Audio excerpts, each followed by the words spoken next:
Hello, everybody. Boomer Kawanger time. Boomer Kawanger time. Mike, what's a Kawanger? Apparently, it's some Well, kind it's of not lizard. quite a coup, and it's not quite a wanger, but oh boy. That So was to a answer your Muppet. question, I don't know.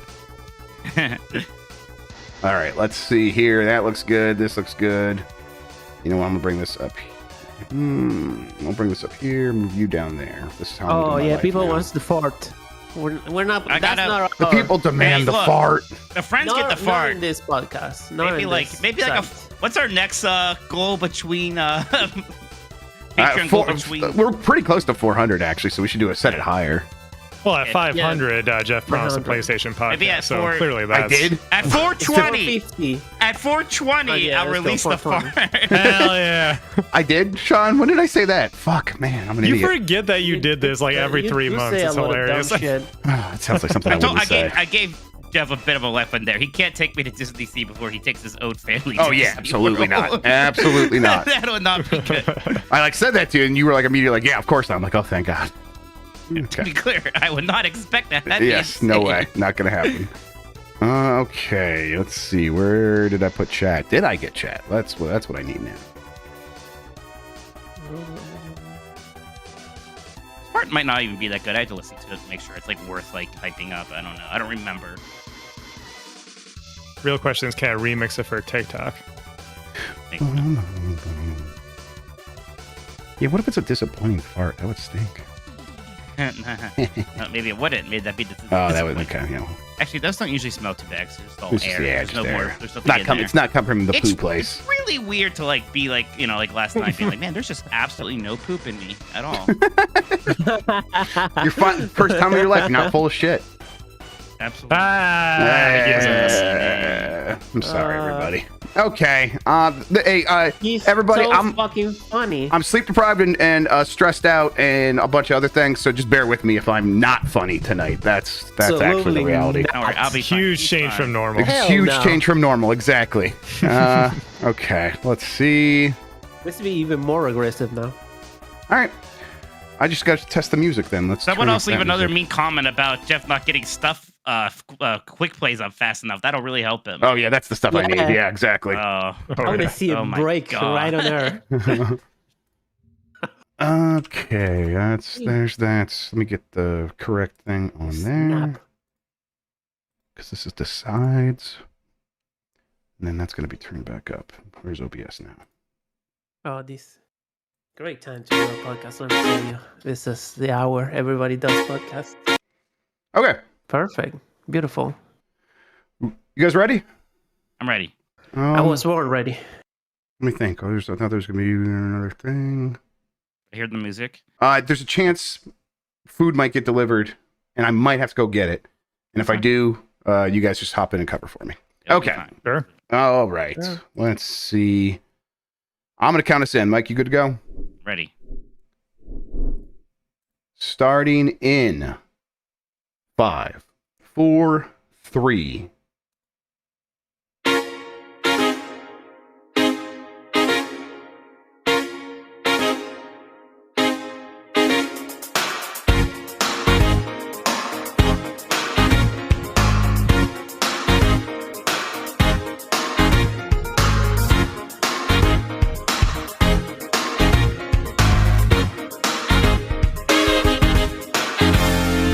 It's the internet. You're busy. Let's do this. Welcome to the Game Mess Decides podcast. This is the podcast where we decide everything about the world of games so you never have to think for yourself. I'm your host, Jeff Grubb. With me is...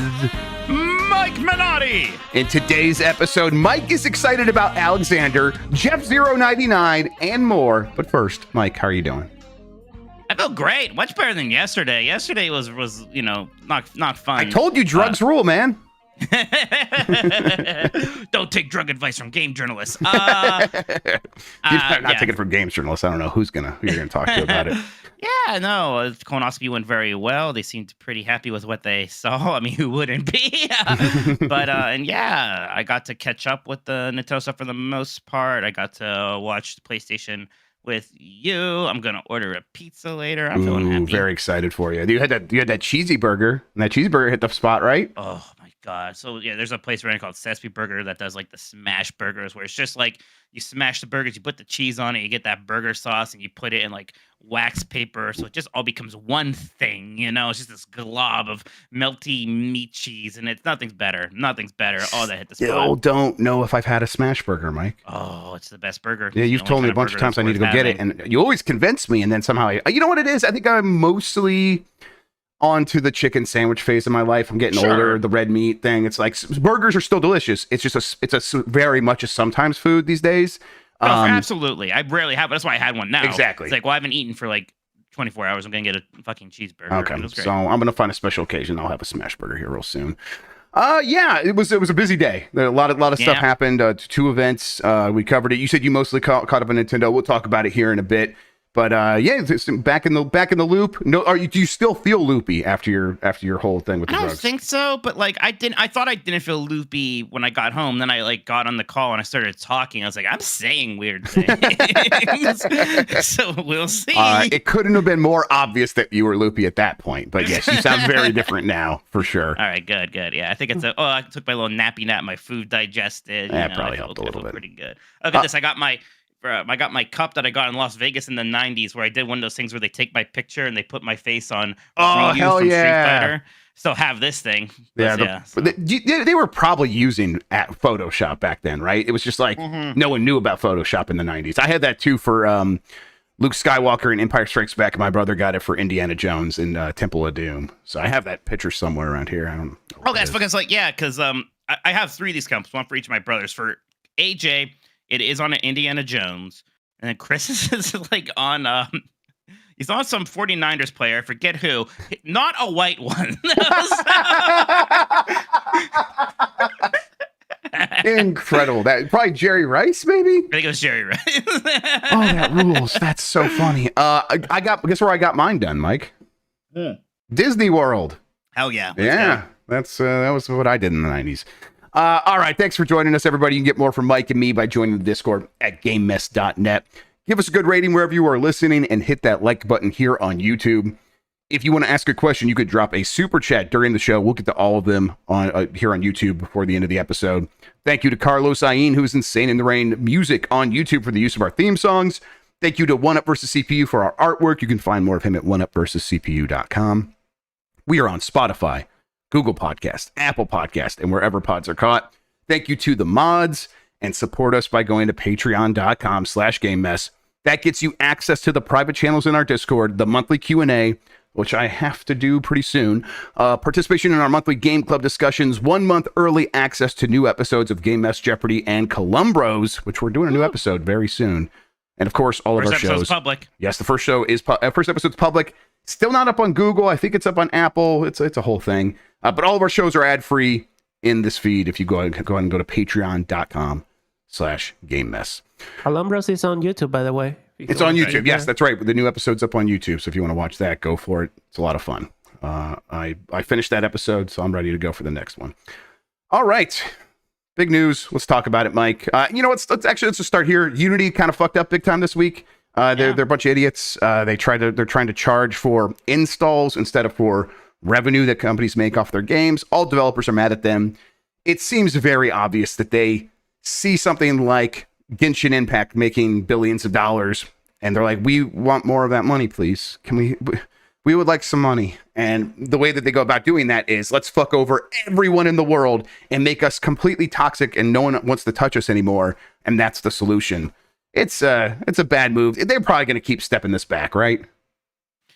You would think so. This whole thing, I mean, nobody likes it. Everybody's mad, right? Yes. And this thing just keeps getting weirder and weirder. I know that they had some town hall and they canceled because of death threats. Obviously, death threats are bad and ridiculous, but it also doesn't, like, you know, they still can't get away with this, Jeff, right? Yep. I just have no idea what they are thinking. And I mean, it literally is going up against everybody, like to a point where I imagine a Microsoft or a Sony is going to communicate with them and be like, yeah, no, what are you, of course. Well, I mean, not. they said that, like, right. One of their answers to one of the outstanding questions was, hey, we're putting our game in Game Pass. We already negotiated a fee to be on Game Pass, and now you're going to come to us and tell us if we get a bunch of installs on Game Pass, we're going to owe you money. They walked back that a little bit, and the way they walked it back is saying, well, you won't pay. The distributor will pay. Microsoft will pay. And so when were you going to tell Microsoft that? Like, that's crazy. You can't just decide someone owes you money out of the blue. I mean, you could try, I guess, but you're going to encounter a lot of backlash. I mean, yeah. Come on. It's wild. I have no idea where this is going. Because the worrying thing here is like, man, is it this bad for you, Unity, that you're like just trying to desperately make money like this? Is this the last resort? Because it seems like a last resort. It's so ridiculous and stupid. Yes. That's where like I'm sort of worried, because it's a bad thing if we don't have a healthy Unity anymore. If we don't have this high profile ish competitor to Epic Games and Unreal Engine. Whole thing very bizarre, very strange. I have no idea what anybody was thinking. The thing that Unity has going for it is that for several years, it was the default, hey, if you're going to learn to make games, learn Unity. Like, just learn Unity. There's a ton of tutorials on YouTube. It's relatively easy to get into, and just learn Unity. And then those people learned Unity, and now they're like, I'm just going to keep making games in Unity. I know that. It's powerful enough to do pretty much whatever I want. It would take a lot to get me to stop using Unity. Well, Unity discovered the thing that will get them to stop. It's being complete assholes and acting really wild and making poor decisions at every turn, working with the military, and then kind of lying about it and being weird about it. And then a couple months later, trying to charge people a bunch of money out of nowhere. So, I mean, even if Unity is able to like walk this back successfully, what does that look like? It's still, a lot of people have lost trust, and the next game they're going to make probably won't be on Unity. And that's... Why would you take that chance now? Yep. The other thing that kind of popped off today, other than these showcases, which we're going to get to very soon, Immortals of Avium, not Immortals. Immortals of Avium, the developer... Immortals is the Immortals cereal that they were going to make if it was a hit. Exactly. Immortiums. Get your delicious Immortiums. That studio's laying off half their workers. I have heard that game's sales numbers are even lower than you would think in like the worst case scenario. Like, it is like a tragic number. And I saw those trailers, and I was never once moved, Mike, by what I saw. And then I was kind of waiting, like, well, that happens sometimes. And then a game comes out and people say, hey, it's really good, you should try it. And then that didn't happen either. So it was very easy, especially this year, to just not even think about that game, let alone play it, let alone buy it, right? It's a real rough year, real rough time frame even in this year when that came out, right? We were all talking about a million other things. It's difficult. Yeah, and I wonder how much space there is in this kind of, I don't even know what you call that, like double 8.5. I know, like, even like double A, so here's double 8.5. But man, like that kind of game, like we're gonna, like a smaller team's making a really crisp looking clean game, but yeah, it's somehow like it looks expensive, but sterile in a weird way. It's tough, Jeff. And maybe if you're gonna do one of those, you have to actually try to be more stylized. Maybe you have to do something to stand out. It's like no one's gonna actually care that, like, wow, this looks really good for a small team. People aren't gonna care about the asterisks, right? Yeah, and it's you got to wonder, like, this is from an EA Originals partner. So it is from like their effort to bring in games from the outside. And it's like, how do I read that? Is that like a really good thing for the developer, or is that EA kind of mitigating risk by only, being responsible for so much of it? Like, they didn't have to lay off anyone at that studio. The studio has to do that themselves. And it's like EA can kind of wash their hands of it. And that feels a little bit like, okay, but I mean, maybe just the fact that this is a studio that was able to get money from EA, that did help for a while. And EA's had big hits with EA Originals. I mean, the Yarny games, Unraveled, were okay. They did pretty okay. But It Takes Two, a Game of the Year winner, 7 million copies sold or something like that. That's a massive success for something like that. So, but you see Wild Hearts, there's rumors that that's going to be ending support already. It's been like 9 months. Yep, so. That's another one. And that's... There's no really, like, a Devolver puts out a game, it's a Devolver game, it has a voice. People know that, hey, I like other Devolver games, there's a chance I'm going to like this. EA Originals has no voice like that. It just kind of was very a shotgun approach of, let's just try a bunch of different things, work with studios maybe we trust or have a relationship with. I don't know. Maybe that changes, maybe it doesn't. But as far as Immortals of Avium is concerned, it was a rough year to be that game. People in chat are saying, hey, it looks okay, or it's fine. And that's, I think, in a lot of other years, maybe you get by on that. But this feels like the kind of year where even if you are excited to play a bunch of games, there are 5 or 6 in line in front of something like that you're going to pick up first, and you haven't even picked up all of those yet. So, yeah, terrible year to be a 7 out of 10, and that's rough because it's unfair. It's hard. So hard to make a 7 out of 10 game.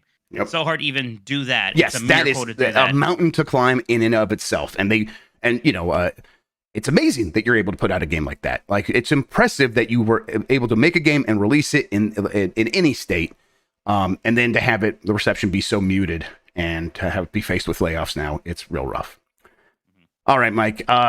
We started today with the Nintendo Direct. You started the day with your butt stuff. While that was happening, Nintendo was announcing a bunch of games. I have the whole list here. I talked about the whole list on Game Best Mornings, so I'm not going to go over the whole list again. But I'm wondering, like, you went back and checked this stuff out. What stuck out to you? I think my overall kind of just impression is that this sure does feel like a Direct for a system that is on the way out. And I'm not saying I thought it was a terrible Direct. Definitely a weaker Direct. Absolutely. Yeah.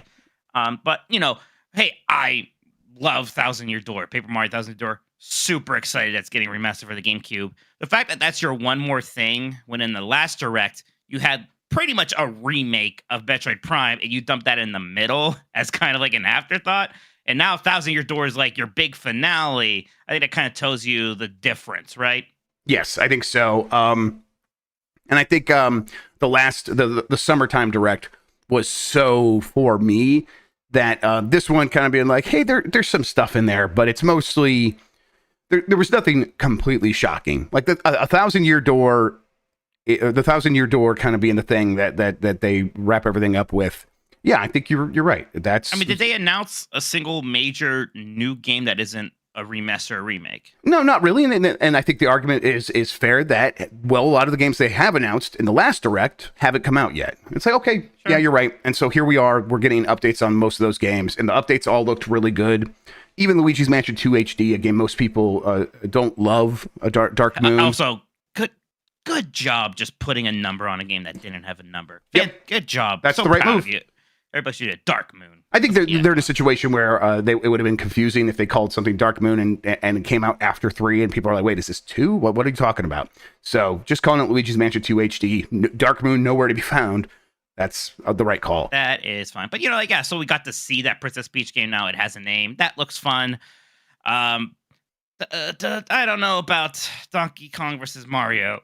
Mario versus Donkey Kong. Motherfucker. Yeah, there you go. Okay, Sean, you love this game, right? You love this game. I love this game. It's so good. I mean, I should like it. I'm sure I'll like it because it is just the Donkey Kong 94 gameplay. Yeah. It is the sequel to that. Like, Mario versus Donkey Kong got bad rap because the games that came after were mediocre. Yeah, they were not it's not those. particularly good games. Yeah, me too. Yeah. Very happy once I realized that. But yeah, the first one is just Donkey Kong 94-2. Like, it is that game. I just never liked... we talked about aesthetics we liked before, Jeff. Toy Factory, not one of my favorite aesthetics. Or, like, whatever you call that. It's cute. Even this game, like, it looks... The graphics are fine. It's very, like, the bare minimum of what you would expect. I'm sure it'll be fun to play. It's not doing a whole lot for me. Yeah, I think it's one I'm going to have to get my hands on to have, like, a real judgment of it. But my initial reaction was... I don't love the way it looks. I think I like it better than I like the look of the Game Boy Advance one. The Game Boy Advance one just kind of that was rough. The way the renders kind of moved around, and it just, I don't know, something about it threw me off. I will say it was a novelty on the GBA because that was back before we were just using it was before New Super Mario Brothers, so we weren't like burned out on that art style. That might yet. be a big part of it, yeah. Yeah, so it was a novelty to have basically 3D Mario on the GBA in the same way that we sort of had Donkey Kong Country there. So, I totally get not liking the visual style, though, because it is boring going back to that now. Yeah, but we did play Wonder. Yes, so right, like that. And Wonder looks incredible. So, yeah, I totally get where you're coming from there. But I will say, the gameplay, though, is really good, especially when you get in those layer levels, and it's really making you think through the puzzles. It is fun if you can get past the visuals. I bet I'm going to end up liking it. I played it back in the day. It's fun. It is. You played through the whole thing? Yeah, back in the day. It's Donkey Kong 94 too. Gotcha. Yeah, it's a good game. It's just I'll be more excited because I'm a piece of shit if they just add Donkey Kong 94 to NSO. Was there any NSO stuff? Did I miss it or just none of that? No NSO stuff. No, there was some things were absent. That Fire Emblem remake, which I know Engage came out earlier this year. That thing's been reportedly been done for a very long time, and they're still holding on to it. So that's weird that wasn't there. There was a few other things that could have popped up. Well, I mean, no Metroid Prime 2, no, Right. I hate to even say, but none of those Zelda games. Yep. So there's still things. At this point, it cannot be more obvious that whatever the 3D Mario team is up to is going to be a Switch 2 launch game. Like, come on. Yep. Just of course. And kind of building off that, Jeff, I feel like the next time we hear from Nintendo in any kind of major capacity like this, where it's not just focusing on one game, there's going to have to be mention of the Switch 2. I think the next time we hear from them, there will at least be something. I agree with that. I think when we talked about the our feelings on Giant Bomb after the event today, everyone agreed with that. Everyone had the same sentiment. The next time they will have some reference of some kind to something new. The next time we get a direct, if the next direct is early next year, which I think is safe to assume. We said F-Zero. no. What's that? F-Zero. Yes, we said no Nintendo Switch Online stuff. Obviously, like no games that were like part of the for the virtual libraries. Right. F-Zero 99 though is going to be the replacement for Pac-Man 99, and I popped real hard for this because it looks incredible. I haven't played it yet. I need to go even download it. But we will do some Jeff Zero on 99 on Giant Bomb tomorrow. I'm looking forward to that. But yeah, it's such a good idea to just have the Super Nintendo visuals with like these updated mechanics. I'm very excited about this, and everyone seems to be enjoying it who has played it so far. That's a great sign. Cool. I know that I think some people are upset that or sad that like this is quote unquote it, but man, it's been so long. I'll take it. Just say that we're getting something F-Zero, and then hopefully this leads to bigger and better things. I think it can pretty easily. Yep, I agree. They always say, hey, we need a new idea to come back to F-Zero. Here's your new idea. Now it's okay to just go back and be F-Zero after this if you want to do that. You did your new idea and you put it out on Nintendo Switch Online. What if you put out a real F-Zero and charge us money for it? Well, we promise we'll pay money for it. So, but by the way, getting Thousand Year Door like this, and it is like pretty much just an up-resing remaster, which is fine. That's what there are new, you can see the dragon. You're like, as soon as I saw the dragon, I'm like, okay, those are updated assets for sure. Yeah, but like more than ever, I am like, okay, there's never going to be a GameCube like console library. Not on the Switch. Not. And like, I mean, I feel like on the Switch too. I don't think. No, not on the Switch too. Right. I think when N64 happened, I think we were saying, like, that's kind of surprising that they're at that point with N64. It took them a long time to get to that point where they view N64 in the same way they kind of view Super Nintendo. Even on Wii, they had N64 games. They did, but those were like $10 a pop, and it's like they're like, that's how much more. Like it's at least twice as expensive as like your Super Nintendo games and things like that. So it took them a while to be like, hey, we could get a lot of value out of these. And now it's like, we'll put them in the subscription service. GameCube games, they are so far away from ever thinking that those are things that we throw into subscriptions. Like that's stuff that they sell us again. And in some sense, it's like, Thousand Year Door, you kind of just up-res that. That basically is like good enough to be a game today, right? Yep. There's not a whole lot more you need to do that. I am very excited for that. I'm glad more people are going to get to play that. I'm glad that they even the way the newer Paper Mario games look, everything has like this thick white outline for some reason. I was so worried they would have put that in here, and they didn't do that. Gosh, Thousand Year Door just looks so good. We have characters who have like hats, thank God. Like it's not just a Goomba, it's a Goombella. I don't know why, just stuff like that. No, that stuff matters to me. It does. They need to tie Shigeru Miyamoto down a chair. I know you're in chat, Shiggy. I saw you. You got to tie him down a chair and make him play it and see. Like this is good, actually. Yep, it's like these characters are memorable, and you want them there. And when we got memorable characters like tertiary characters in Origami King, it was sort of against all the evidence to the contrary of like, this is just another Bob-omb, and yet they push really hard in terms of the story and the character arc for something like that. And it's like, oh, I love that Bob-omb, but what if the Bob-omb looked different and I could like buy merch of him and like make him visually distinct, give him an eye patch or something. Like, come on, like we have to have a rule that you can't do. That's insane. Yep. And we never know exactly how rigid those rules are, but it seems very rigid because they keep doing it.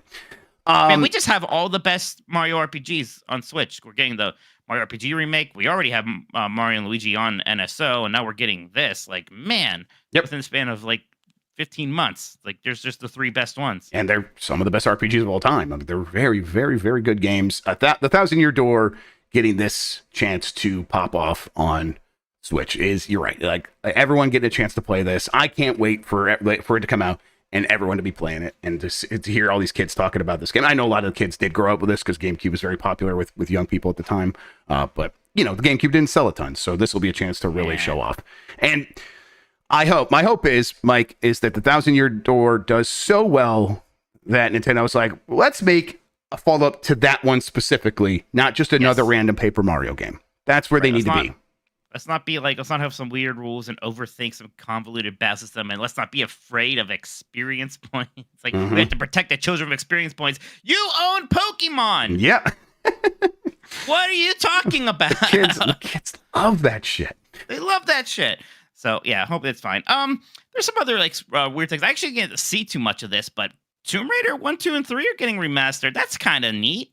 Yeah, that's listen. I'm not a huge Tomb Raider fan of those original games. This is fine. This is great. I think this is I might even play them. Who knows? But this is cool. I'm usually Mr. Nothing ages actually, and I'm impervious to weird controls. I tried to play Tomb Raider 1, I think sometime earlier this year, or maybe last year, and I was like, oh, it's kind of rough. So the secret there, Mike, is that it never controlled well. It was never. It was kind of never okay.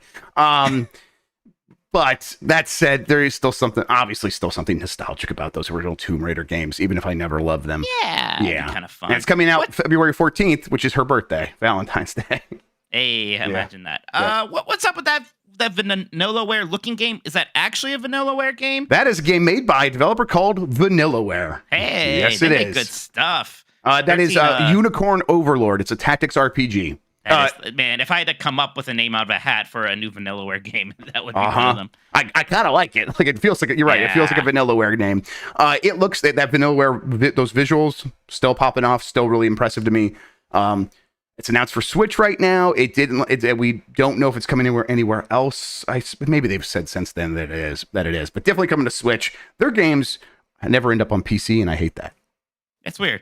Yeah, because a lot of their games still aren't on Switch. It's weird that I can't play Dragon's Crown or the other ones, Odin Sphere on Switch right now. You can only play Muramasa, is that on Sentinels. There? I don't think Muramasa's on there. Maybe I'm wrong. I think actually that the 2D Witch one, the other PlayStation 2 one, might be on there because that got remastered recently. But I might even be wrong about that. But I would like Vanillaware to go back and have all those popping up on Switch as well, in addition to Unicorn Overlord. Another Code Recollection. I never played this game. By the way, that leaker he was right. He had everything. Right about everything. Yes. He's whatever their source is, so whatever they say next, let's all pay attention to that. There was no reason to doubt them for this time. Obviously, they got everything right. So, very, very cool to have a leaker out there like that. That's been so spot on. Dave the Diver on Switch. That's cool. Trombone Champ. Yeah, they show Nintendo songs for Trombone Champ. No, I was like, when it was started, I'm like, what if they have Nintendo songs? And then they didn't. There was a time when that definitely would have happened. I wonder if Nintendo's kind of past that sort of thing. Are we past the time where you could play as Mario and Princess Peach in NBA Street Volume 3? Exactly. Yes. Or there's Zelda clothing for Bayonetta or whatever it was. That was fun. Yeah. The I like all that stuff. That's great. Yeah. Hey. About that Princess Peach game real quick. I know I've given Princess Peach a lot of shit, but Sword Fighter Princess Peach, very nice, very good. Big fan of that. You're talking sexually, right? You can take it as ever you want, Jeff. Because I am, yeah.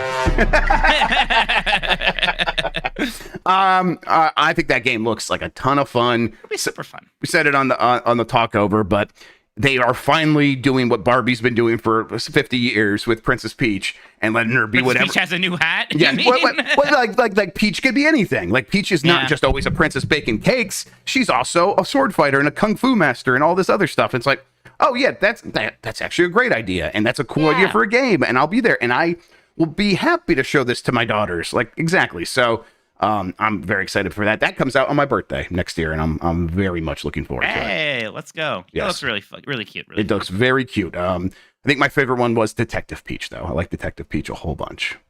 Columbo Peach. Anything else stick out to you? I think Iodine Chronicle 100 Heroes looks kind of cool, but I'm not going to play that. I hope so. You know how it is. It can be with these spiritual successors. Totally. When you have the original people involved, but I'm gonna hold out hope for that. I could really go for like a new Suikoden 2 for sure. But now, it's funny because like I'm like, yeah, it's probably disappointing direct. But when I like look at everything, there's a lot of stuff I am so excited about. It helps to be big Nintendo fans. Yes, right, Jeff? exactly.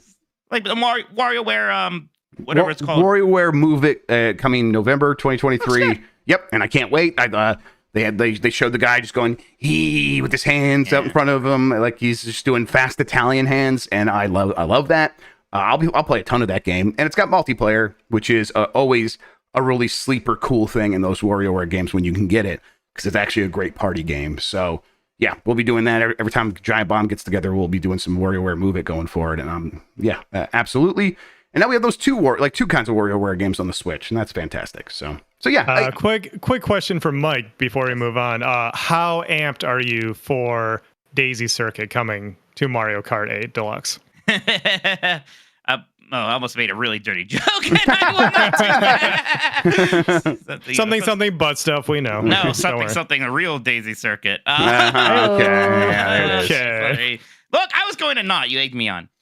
Did you see that Funky Kong is coming in there as a playable character to Mario Kart? Yeah, we got Funky, Pauline, and Diddy Kong. That's fun. That's right. That's really cool. I'm excited about that. Though, were those characters in Tour? Probably. Pauline was in Tour, and then I think Diddy Kong and maybe even Funky Kong were in the Wii game. Maybe actually, Funky Kong might have been in Wii. That is one I've never actually touched. Yes. I never played the Wii one. Was in Wii, yeah, like the best Mario Kart before 7. Was it really? Okay, I just completely missed that. It was Absolutely. Not because I thought it was bad, but I love 7 so much. So okay, that's good. It basically just plays like 7. Okay, well, that's great. I should go back and play it. Nintendo Gallery Museum opening March 2024. Let's go. Where's that opening at? Japan. Oh, well, when we go to Disney Sea, we'll go check that out too. That sounds good. All right. Any other final thoughts about the Direct? No. The State of Play happened. The State of Play is strong. And by that, I mean, it was exactly what you would expect from State of Play, and that it was mostly... It's easy to not care about a lot of stuff in a State of Play. This is one of those as well. But I am excited about baby steps from Bennett Foddy. I'm a huge Bennett Foddy mark. I love all of his stuff. Give me GURP. Give me QWOP all the time. And this is like a full game based on QWOP in 3D. Then they showed Ghostbusters for PSVR 2. It's Ghostbusters Rise of the Ghost Lord, which just feels so incongruous with what Ghostbusters is, but whatever. Resident Evil 4 remake updates. Avatar Frontiers of Pandora. Oh, you're not just going past the Resident Evil 4 updates. We're getting separate ways as DLC. Super exciting. I can't wait. It just feels like I thought that was pretty clear that they were going to do that. But yeah, okay. I forget if it was ever even announced before. I don't think it was announced, but it's like they were going to. I remember people were upset initially it wasn't there. Oh, okay. It was what I remember. Because they always do a ton of DLC for Resident Evil. So I expected it at some point. I thought they're going to do DLC and that'll be a part of it. But yeah, okay, it's here. Cool. Yeah, it was not. Yeah, this was the official announcement. Thank you, Peak. So yeah, Separate Ways coming soon, like in a week. Very excited to play that. Yes, September 21st. Even if I think Ada Wong, slightly overrated character, but still excited for more Resident Evil 4. Oh, shut the fuck up, Mike. What a terrible take. I can't believe you. Avatar Frontiers of Pandora. Avatar. That's our new Patreon tier, the Avatar. The Avatar, that's right. You got to paint yourself blue. That's still coming out December 7th. It looks very much like Far Cry. I'm hearing from people who are playing it. It is very much Far Cry. It looks very pretty, though. Although, so when you go to pick up resources, there's an active reload mechanic. So there you go. That's pretty cool. It's so hot. Oh, my God. Yeah, that gets me going.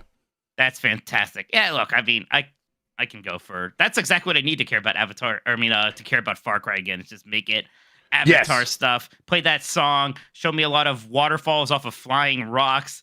Come on, it'll be fun. Yeah. It's the day before my birthday, and it's on the Game Awards day too. Let's go. If they like keep doing the Far Cry numbered version, and then instead of like the off year, it's Far Cry Primal or whatever. Caveman, yeah. You do something like Avatar instead. Let's go. Fun. That'd be great. You could even reuse the map from the Far Cry game. Just make it Pandora instead. What other movie franchise should be Far Cry? God, Apocalypse Now. Let's do that. Okay, I like it.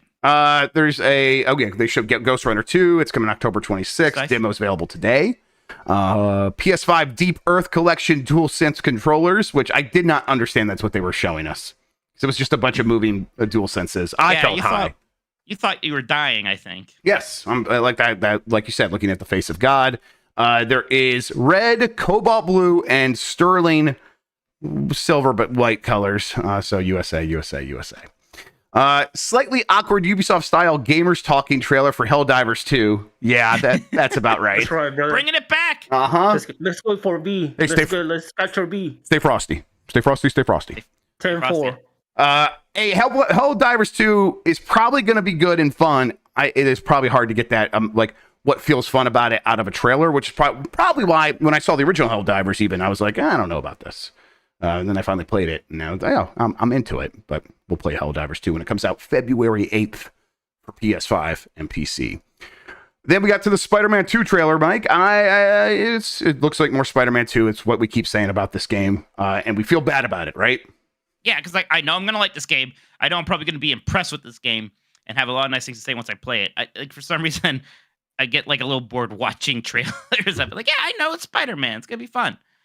Then did I skip foam stars? There's no foam stars on my list, so I am just gonna go It was past there. it. Open beta. There by the is end of the foam month? stars on my list. Oh, well, the list you that shut you the fuck up, Christian. Oh, Let yeah, it's right at the him bottom cook. here. We're not there yet. Yeah, exactly. You guys have a list? My bad. Yeah, it's in the rundown. I did a whole thing. I spent time on this. You're gonna We have read a it. And all my rundown? funny jokes. We always have a rundown. What is this? Oh, I don't open that. Probably not high, by the way. Thanks is for this, doing a that, Sean. I podcast? appreciate it. Tales of Rise DLC Beyond the Dawn coming November 9th. Yeah, you and Sean both mentioned that this is similar to what they do with Xenoblade. And it's like, oh, okay, yeah, I guess that makes sense. Yeah, that makes sense. You know, Tales of Rise, very good game. Right. I've heard nothing but good things about that from the kinds of people who like those games. And that sounded like a pejorative. I don't mean it as pejorative. I just think the people who like those kinds of games will like this. Sure. Those people. Mommy Kafka. Honkai Star Rail pulls into the PS5 station on October 11th. Mike, is there any world where you ever check out Honkai Star Rail, No. MiHoYo game? No? Nah, I'll just play okay, I don't want to say I will play an actual JRPG, but I will play Wow. a less free-to-play gotcha JRPG instead. Is what I You haven't even tried it, have you? No. Exactly. Would you It's play good. Genshin? It's just a JRPG. love Genshin. I play a little Genshin, and I was like, okay. It is fine. Persona, but in that style. Yeah, it's just so- Persona. They just gave you Yeah, a it's free really good. Persona. They are doing a mobile Persona, right? That exists. They I didn't are make also that up. doing Yeah, yes. that's the out in sequel China. To Persona Out in 5. China. Yes, Okay. it is. Yeah. That's the X one. Okay. And then Foam Stars open beta party for PS5 will be September 29th through the October 1st. PS5 full game is still early 2024. I think this game looks like fun. I'll play it probably a couple weekends, and then I will report on Game S Mornings a year and a half later when it shuts down. Mike, you okay? Yeah, I don't know. There's a long pause there. I thought you had more to say. I made a joke and then you didn't say, anything. So. Okay, so this is why I should open the doc. I was reading the doc now. I opened the doc. It was reading that instead because Sean wrote my name here. And I was like, oh, I'm mentioned in this. He saw Guys, his name no, and he you was like, can't ooh, say they're his talking about me. name. What was your joke? Was it funny? Sorry. No, it wasn't funny. I said I'll report on Game S Mornings a year and a half later when it shuts down, like because it's like it's not gonna last. Oh, that's funny. Okay, Yeah, shut thanks. up with the drums. I just wanted to mark the end of the jokes for people to know when to laugh. Yeah, That's thank just you. it. That helps me out. Final Fantasy VII Rebirth looks so good. Holy shit, let's fucking go. Oh, it looks amazing. That was such a good trailer. There is so much, like, you know, because this is always gonna be the harder one to do because you kind of can't just be in Midgard. You have a lot of different locations you're going to, a lot more party members, like 3 new ones that you didn't have in the first game. But this is still is just looking so nice. It's looking so crisp. Hey, why was It's that looking bitch on a so fun. Segway? Because it's fucking. Is this game He just Yakuza doesn't now? understand. He just doesn't understand. I'm sorry, Kinda I forgot to mute Yakuza. myself. I mean, a golden saucer was definitely a predecessor to Yakuza, right? The gold saucer, Yeah. all that stuff there, all the little wacky things you can do, and all that wacky stuff looks so good. They showed Alexander the best Final Fantasy summon ever, and he looks better than ever. My big beefy castle boy is just perfect. What's the Can't name of wait. that white fluffy guy in your party? Okay, Sith. Okay. Okay, Sith's the name of the cat. I don't think the giant Moogle he's on. I forget if that has a name, but Oh, okay. All right. It's one of those paired up guys. It's an ice climber situation. Okay. yeah, one of those. But I was like, yeah, that could be one of those things that they could like shy away from that because like, oh, some people didn't like Kate Seth. Like, nah, we're going full Kate Seth. Yes, that's what it felt like. Well, to me, that was one of the best looking parts of the trailer. It looked like a lot of fun to have that in combat. Like a big goober. Yeah. Final Fantasy VII Rebirth still comes out. It's like early 2024. It's February, right? It's coming out in February sometime. Sean literally. If only I put the date right I'm like, there. look, all I see is the big bold you yelling at Mike. Release date announced on February 29th. Reading, okay. and maybe you'll find out. There's another one that says 2 discs and it's underlined, and that kept drawing my eye away. February 29th. What is with you two? You have zero attention. This is just it's a little shiny thing. I'm looking at the shiny thing. Coming out February 29th. AKA not Thanks, this year, Mike. In case you were wondering about what fine. to do. I already dropped it. Hey, I am winning our fantasy league right now. I don't want to hear it. Everyone, how did that happen? How you guys let that happen? He had like $5 left, and you guys let him do that. Okay. I need to get in your league. I just know too much. I need to get in your league. Hate the game, not the player. I think this game looks really good. It's definitely the best, obviously the best thing in this state of play. Yes. But getting a trailer like that kind of does make the state of play worth it, right? Because the state of play was 25-ish minutes. That's not a huge waste of your time if you don't like a lot of the other stuff in there, or a lot of the other stuff was whelming, or you were expecting it. So I'm like, I felt great coming out of the state of play, seeing something as exciting as that Rebirth trailer. How about you? Yeah, my expectations for state of plays are always very low. I think people always forget that these aren't PlayStation showcases. These are always smaller things where we're not necessarily announcing a lot of big games or a lot of big first party stuff. So getting like this really great trailer for Rebirth in that game does look very good. And hey, after Spider-Man, that is PlayStation's next big exclusive, so it does make sense to start pushing that a bit. Looks fantastic. Go ahead, Jeff. I see you have your hand raised. Yeah. Why do people keep saying Ketchi? I think maybe because that's its actual name. Yeah. Everyone who's not a turbo nerd says Kate Sith, but it's actually pronounced Ketchi. Well, we'll find out when they say it verbally in this video game, I suppose. Yeah, well, because that pronunciation goes off the fact that he's fucking Scottish in Advent Children. Oh yeah, I remember that. Yeah, and so that's how you pronounce it if you're Scott. Hey, that game looks good, but the way you guys talk about it makes it sound fucking stupid, and I like it. You sound stupid. That was the state of play. You were like Mike was saying, low expectations. Like people should have low expectations for state of play. They are just a bunch of commercials usually. Busy day that capped it off. Any other news we should talk about, or should we take a quick break? Let's take a quick break. We'll be right back, everybody. There we go. All right. All right. I like when Cloud team up with Sephiroth because I think Sephiroth is a good character. I don't know if it's just me. I think that's a bit problematic to say. He kills a lot of people. I don't give a fuck. Sure do. Oh, he's a bad guy. You shouldn't like him.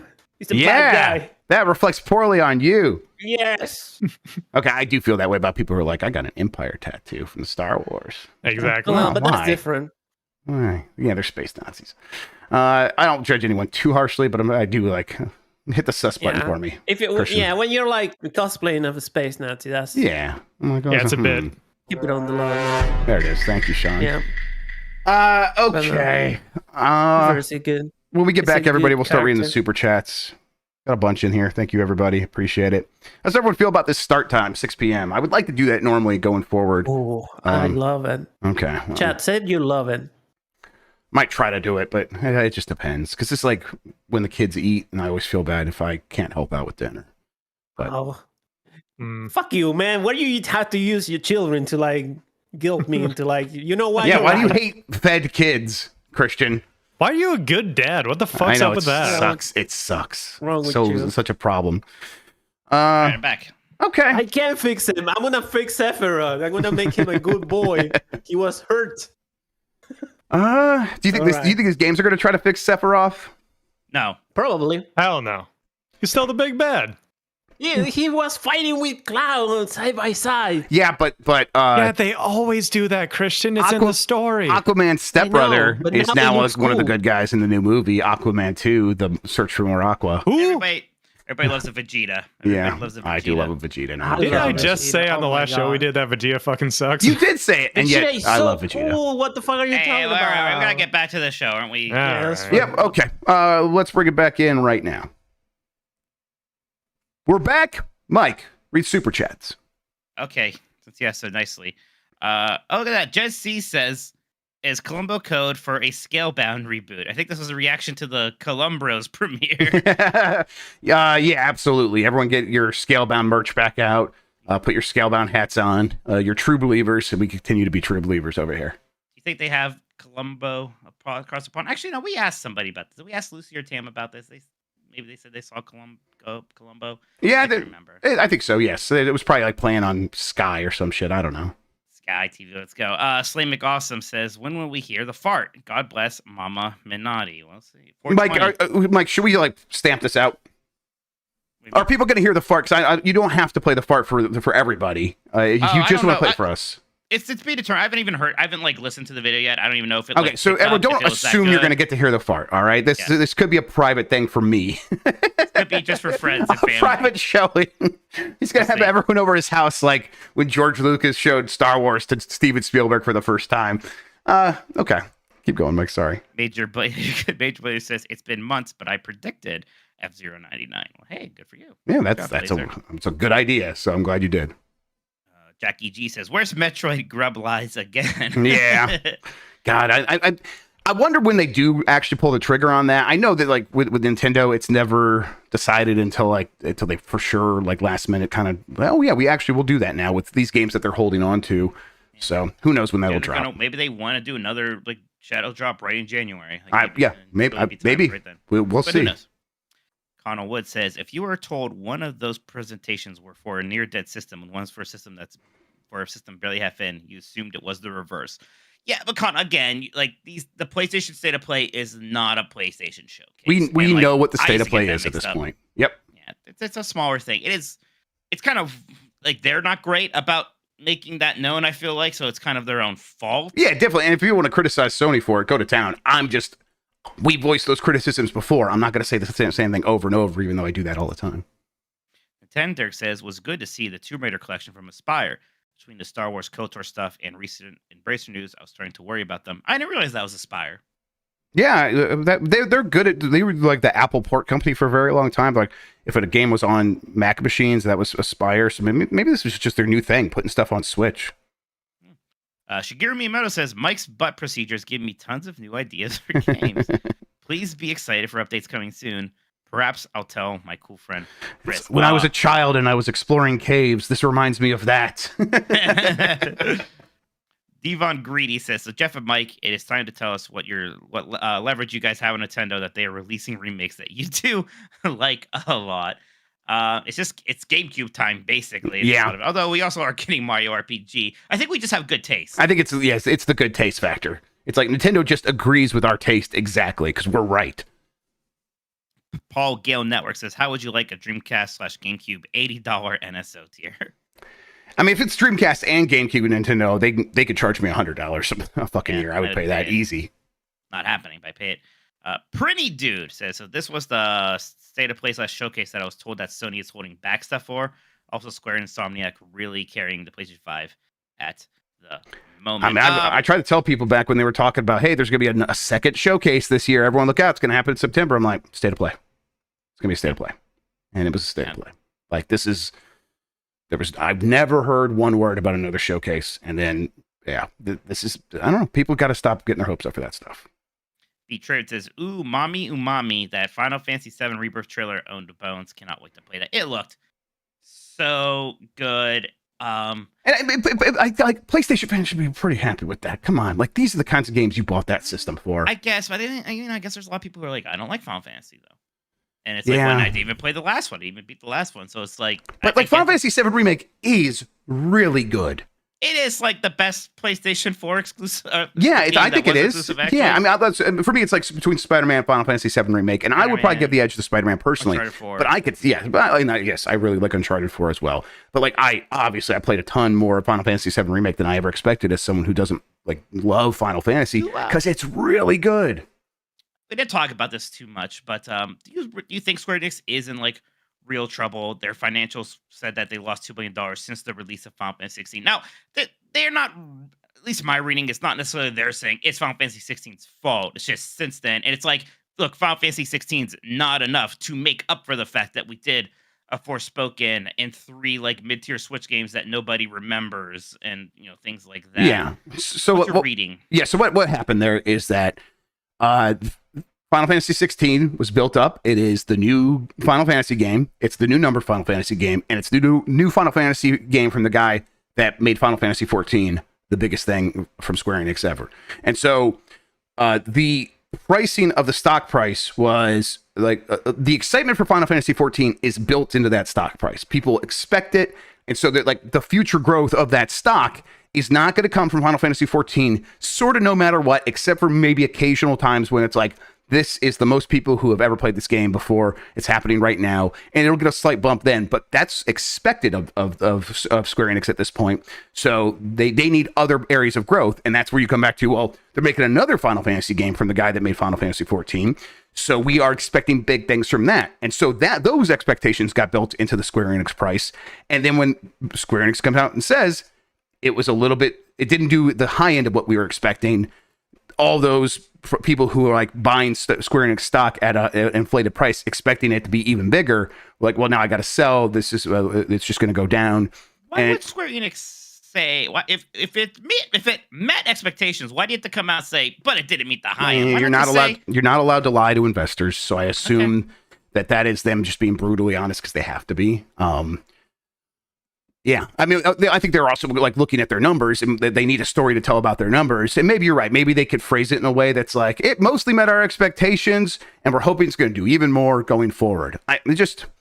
Well, there was somebody saying like the sales have tapered off, which isn't too shocking. I think a lot of game sales maybe, especially on a system that is like, that's like it's only slightly past like the GameCube or the Xbox 360 or whatever. It's going to keep growing and it's going to keep selling, but. Yeah. So for Square Enix, like their trouble is there's no obvious pathway for growth. That's the thing. And so they have to come up with something next to tell investors, and they don't really have anything quite yet other than Rebirth. And we know kind of what happened with Remake, and I would expect a repeat with Rebirth. Right. It's not. That's kind of the thing with Rebirth. It's not like it's going to sell better than Remake. It'd be hard to see how it would. Right. It's going to probably sell about the same, or maybe even a little worse, because again, you had to play the first one, and now this is on a system with a smaller install base than the PlayStation 4 had at the same time. And they definitely still have a deal with Sony, so it's not like, I guess we'll go take some Game Pass money from Microsoft. Though that's not an option. It's not on the table, so they're gonna have to just wait. Interesting to see how this shakes out. Anyways, next one here's from the Axiom. It says, felt like the direct was a glimpse of some new Smash possibilities with Princess Peach sword fighting, finally Geno and Mallow, and Paper Mario. Don't even. If I had Geno and or Mallow in Smash, I'd be so excited. Paper Mario would be actually kind of a fun character. Yeah, that'd be great. I'm kind of surprised they haven't done that yet. Yeah, well, we already have a flat character because we've had Game & Watch for a while. So, yeah, why the heck not? Why not? Yeah, there's plenty of Smash characters that they can still do. And then Connell would ask, can the fart be revealed at the Nintendo Museum? If they invite us to the Nintendo Museum, we would do that. Absolutely. All right, that's it for Super Chats for now. Thank you, everybody. That was a bunch of them. Appreciate it. Yes, Mike, do you check the podcast stuff? I tag you with something. Oh, okay. 1 second. You text me something. There's one more super chat. Just one that happens during Colombo. Yeah, I read this one at the very beginning. I'm so sorry. Adios. Thank you, Christian. Thank you, Christian. Okay, that's very funny. All right, let's take one more quick break. When we come back, we'll get set up for our Game of the Year 2002. Me and Mike will pick top 5. It'll be a lot of fun right after this. All right, I'm gonna get set up, everybody. Mike, if you gotta take another break, just go ahead. I'm good. I'm ready to go. All right, there's that. I've got. Right. Let me tag you the. What is the? O2. It reminds me of that tragedy. It almost reminds me of that tragedy. There's that. Okay. There we go. Put the size thread. 5. I don't know what the chef said. I'm barely here, brother. Did you have some butt stuff going on today too, Christian? All the He time. just takes the butt drugs recreationally. Every day. Yeah. That's fair. First look. I told myself- am set up over here. All right. Bring us do back it. I'm not in. gonna say it. We're back. Game of the year 2002. Mike, I actually haven't looked up any games from 2002. My memory's bad, so I'm going to start doing that right now. 2001, though, was a hell of a year. Surprise! I forgot how much of a banger 2001 was. Right. Again, I think we said it last week. Very similar to how this year feels, where it's just like there's so much that it's like crazy that we're leaving off Castlevania Circle of the Moon, one of my favorite games of all time. But no, it doesn't make the top 5. It just doesn't. That's crazy. That's what 2001 was. I'm very curious to see how 2002 stacks up. Usually, I would assume if you have a really strong year like that back then, the next year is going to be a little bit weaker, but who knows? I guess we'll find out. Mike, what do you think makes 2002? Just gonna come right out with it, Jeff. Let's just do it right now.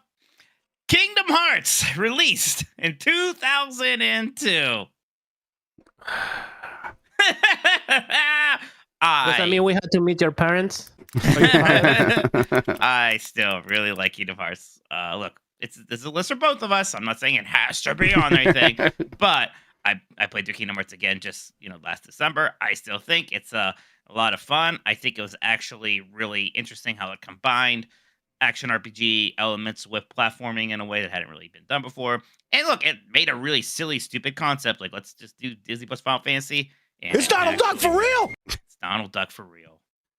Yeah. Listen, I'm pretty harsh on this game, and a lot of it is about. I think it was pretty frustrating to play a game that I knew came out in 2002 that felt uninformed by some games that happened before it, especially with the camera. But that was very frustrating. Not especially, but like that's one big part of it, and I think it could be awkward in a lot of places. I did play the PS2 original. That's the one I was playing. But obviously it has a lot of charm, and I don't deny that I had a lot of fun going to the various Disney worlds and experiencing that stuff. That stuff really does work. Obviously, that's what most people are coming for, and it delivers on that stuff for real. But Metroid fucking Prime. Yeah, Metroid Prime came out this year. Yeah, look at that, man. That is such a good game. We've talked a lot about how great Metroid Prime is. Yes, we have. Recently, Rightfully so. Remastered came out, and just playing that, it just still holds up so well. But man, back in 2002, this felt like a game from the future. It really did. Yes. It looked so good. It felt so good to play. It was so interesting and atmospheric and on a console, right? This wasn't some PC thing. It was fantastic. It was like the best looking game ever at that time, I remember. Yeah, I mean, the yes, that atmosphere, the amazing like futuristic visuals and sort of making you feel fully encompassed in the Samus suit and making you feel a part of that world. And then the exploration is so good and you feel so powerful because you start off alone on this alien planet. Obviously, this is big elements of what Metroid is, but figuring out what that is in 3D, giving you that really great Z targeting for a first-person game. It turns out that actually is a really good idea. And a lot of games use that now.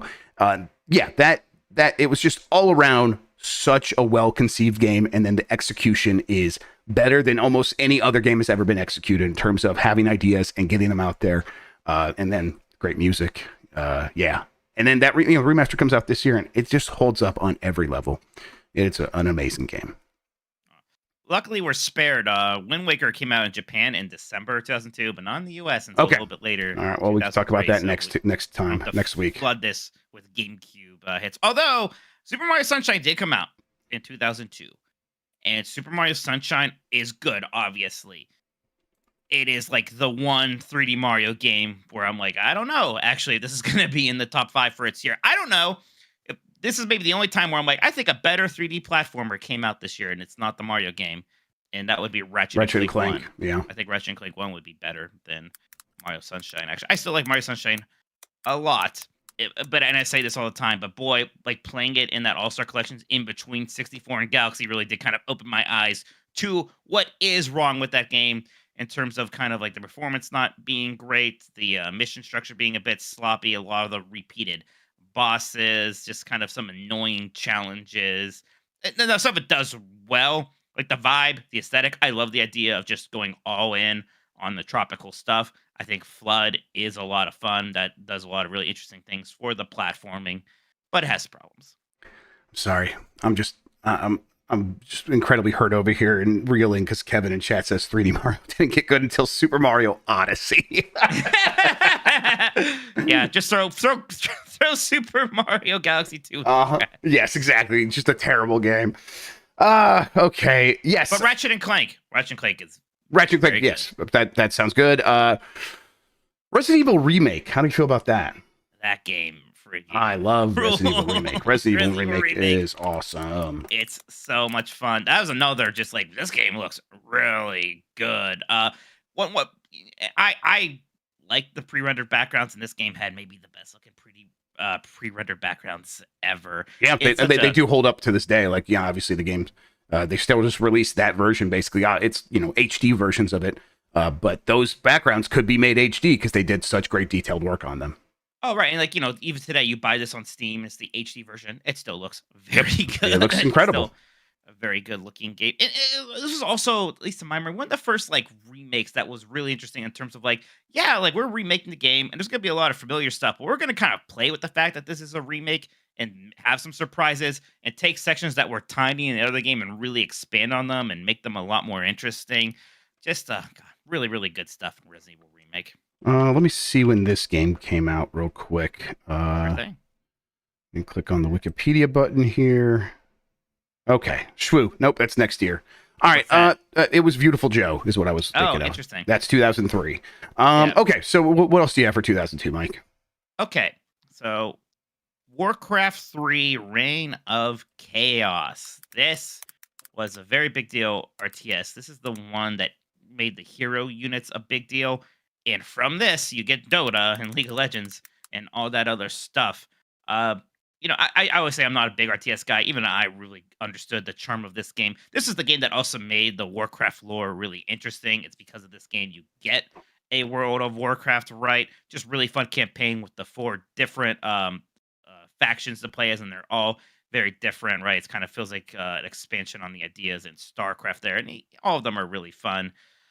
Yeah, there's just a lot to like about Warcraft 3. I think it still stands out for people. Still just absolute tragedy what they did with that remaster. Oh my God. Inexcusable. Inexcusable. Like to have your, to be Blizzard and to treat your history like that is just bad form all around. I can't believe that. Like, that's one of the worst remasters, whatever it was, ever. And they just completely cancel it at that point. Don't even release it. What's wrong with you? Okay. There is... I'm trying to make sure that all these games came out in 2002. No, not Star Fox Adventures. I don't like that game very much. You don't have to say anything. Did Animal Crossing come out in 2002? I like Animal Crossing a lot, but I'm not sure if this is the original Animal Crossing. I mean, I don't think it's going to make it. It did, in fact, come out in the U.S. in 2002. Though. I like it a lot, and it had a lot of like what works about Animal Crossing right from the beginning. But I do think things got really good with like the DS version. That's the one I really, really remember falling in love with. So yeah, I'll probably just leave it off here. I have a big one that we please consider. Grand Theft Auto Vice City. Yes, definitely. It was 2002. This took a lot of that stuff that was, really revolutionary and impressive in Grand Theft Auto 3. It kind of made it a more cohesive, a game with more of an identity, it felt like, right? Yes, and it's so much so that I still... When Grand Theft Auto comes to mind, I'm thinking of Vice City. That is what I'm thinking of. Even though, I mean, that's me personally. I know a lot of people are going to think of San Andreas or 4 or 5 or even Grand Theft Auto 3. San Andreas is also very good, but like I don't want to say it's too big, but it's a bit of a different vibe because it's so much bigger and it does add more so like much RPG happening. Mechanics. Yes, exactly. There is a different charm to Vice City. I agree. Being a bit more focused. Yes, and it's one where I like still was picking up and playing it, and it's just awesome. Like the vibes of Miami are so good in that game. It's like one of the best early recreations of a real world place in a video game. Even though it's definitely stylized and hyper stylized version of Miami, that sort of doesn't matter. That's just what video games had to be at that time, and they just did a really good job of it. And yeah, I like that game a ton. I don't know how you feel about this series. I really love Splinter Cell, the first Splinter Cell. I'm a big. Oh, it's the first Splinter Cell this year. Wow. I think it was Xbox 2002, but you could double check that for me if you want. I like stealth action games. I think this is a really fun one. It's much more I guess, deliberate than Metal Gear Solid was. But I don't know. I felt like a super spy, but someone who was still like a real person. And I'm a big fan of that. I like the lighting system of like actually being in the shadows. You're going to be hidden. All that worked for me. Yeah, I actually didn't play too much of these. I have them back there in my collection, all 3 of them on the original Xbox. I plan to get on them, but I'm gonna have to depend on you for the Splinter Cell considerations. I'm putting it on the short list for now, but Sure. we'll see. Okay, so this one, we've gotten a lot of love to Tony Hawk's Pro Skater already. Does 4 also make it? To me, this is maybe the line where I'm like, hey, this is also still very good, but I don't know if I need to top 5 this one. Yeah, I mean, the reality is, when I'm playing games that year, and you give me all the games available, and you're like, start playing these in the order you're most excited and you're gonna have the most fun with. Tony Hawk's Pro Skater 5 is maybe still number 1 for me at that time. But I agree with you. We've given it a lot of love. Just say 5 by accident. That's funny. 4. Tony Hawk's Pro Skater 4. Yes, God. Yeah, God. Tony Hawk's Pro Skater 4 it's still a fantastic game. Just they do like make things a little bit bigger, and it's different than Tony Hawk's Pro Skater 3, but still very, very good. So, yeah, it makes sense if we were to put in the top 5, but I don't think we need to. Hey, Battlefield 1942 was 2002. Hey, the very first game where I used the name Tolkoto. Oh, really? Wow. Okay, that's cool. You remember that. I don't remember the first game I used Jeff Grubb in. This game was a lot of fun. This was kind of like the one I played when I was finally maybe like done playing Team Fortress Classic and like Counter-Strike even. I think I was playing this instead for a bit. There was one map where it was actually just 2 like airplane carriers. There's like no land, so you just like 2 airplane carriers fighting each other. I thought that map was fun. I was gonna play that over and over. In some ways, like I never enjoyed the series more than I did just back with this original game. Yeah, I didn't play much 1942 at the time, but I played 1943 on Xbox Live when that came out, and that was mostly kind of the same thing as 1942 with some, I think maybe some different maps. I don't know. But yeah, it's a franchise that I remember. Like my brother or my friend had a brother who was a cop, and all of the cops played Battlefield 1942 nonstop. And I just remember thinking like, oh man, you guys are into games. You're like older. That's cool. And it's like, yeah, they're like, it just feels realistic and scratches a certain itch. And I was always curious about the series ever since then. But yeah, I never played much of 1942. Chat has been bringing us up a lot. We haven't brought up yet, but Morrowind. Yeah, I haven't played Morrowind. I haven't played. I played a bit. Morrowind at the time was a bit much for me. Maybe if I went back, I would grok it, but I didn't really get into the series. That game, I saw the reviews out of EGM for that game, and Shane Bettenhausen reviewed it. Guess what he gave it? A 7. A 7. I was gonna guess a 7. A 7. Yep. It wasn't the only score. Obviously, EGM was still doing a review crew back then. I think it got like a 7.5 and like an 8.5 as well. So it's got all over there. But I'm like, hey, Shane giving the Bethesda 7 there. Mike, I just can't put Morrowind on here. No, I'm sorry. I'm sorry, everybody, but this is not gonna make it. Okay, this one. Maybe it's the other one that's actually better. But I remember really liking Need for Speed Hot Pursuit 2 a lot. Okay. It's like it was really good, but I don't know. It probably doesn't make this list, but I kind of just wanted to call it out. Hot Pursuit 2 was a lot of fun. Okay, yeah, I didn't really play Need for Speed very much until a good while later. Was Jedi Knight 2 Jedi Outcast that year? I think you mean Star Wars Dark Forces 3. Yes. Jedi Knight 2 Jedi Outcast. That is what I mean. Thank you for the correction. Yes, and that was 2002, and this is another one of my favorite Star Wars games. This game feels really good. I think it still has some of my favorite lightsaber combat, and they kind of improve that even a little bit more in the sequel to this, Jedi Academy. But I kind of like the story here more. I like playing as Kyle Katarn. It's a lot of fun. This is an interesting place because this game is not completely Halo'd yet, even though it has that first-person shooter stuff. You're still kind of like going around levels, finding keys like you're playing Doom, and I think there's a charm to that. You still have like all the weapons on like your numbers. You don't have a loadout of just 2 weapons. So it's kind of like the last breath of that kind of first-person shooter, but in a really fun way. All the force powers felt really good here. This was like the Star Wars game for a good while. Let's see. We're probably not going to put Eternal Darkness on this list. I know you played it again recently. Yeah, I played it. I enjoyed it. Probably not a top 5 or no. We didn't bring up Metroid Fusion. That's the one I was just going to say, Metroid Fusion, which I think would be okay on this list, but maybe it's tough to have 2 Metroid games. Yeah, it would be tough. And look, it's definitely like not as good as Prime. I like Fusion a lot. It is short even for a Metroid game, and that's a little bit. And it's a little like not linear, but it's a little railroady straightforward. At times, but it feels very good to play. It's a great game. It has a lot going for it. It's a great game. It absolutely is. Yeah. Honestly, Circle the Moon didn't get in 2001, and that's even better than Fusion, I think. So yeah. There's 2 Sega Xbox joints from this year that I do like a lot. Right. Panzer Dragoon Orta and Jet Set Radio Future. I don't know if either of them make the list, Jeff, but I do like both of those a good deal. Some of Sega's best work in this generation. Outside of the Dream. These are like the games that felt the most like, these could have just been Dreamcast games. Right. It's what made the Xbox feel like the Dreamcast too. Were the games like that for sure.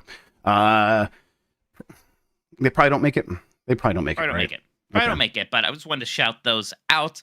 I think we might have our 5 games somewhere on here, Jeff. Maybe I think so too. I mean, I would say that like during this time, stuff like Tiger Woods was really good, Madden was really good, NCAA football was really good, NHL was really good, NFL 2K was really good. Sports games were doing really good stuff at this time. Yeah, they're just not going to play on a top 5 list for Game of the Year in 2023.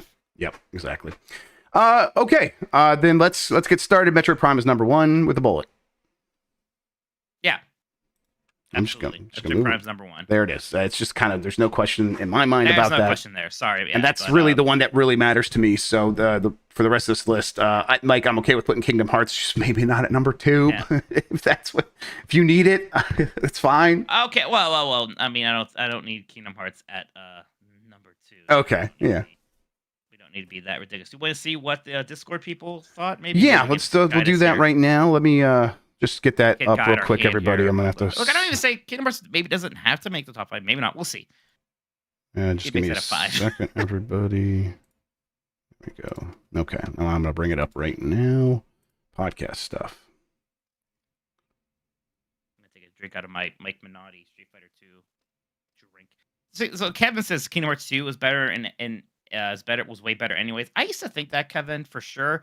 And like this is like something the Kingdom Hearts community has been sort of jiving with. Like there's things Kingdom Hearts 1 does do better, like level design.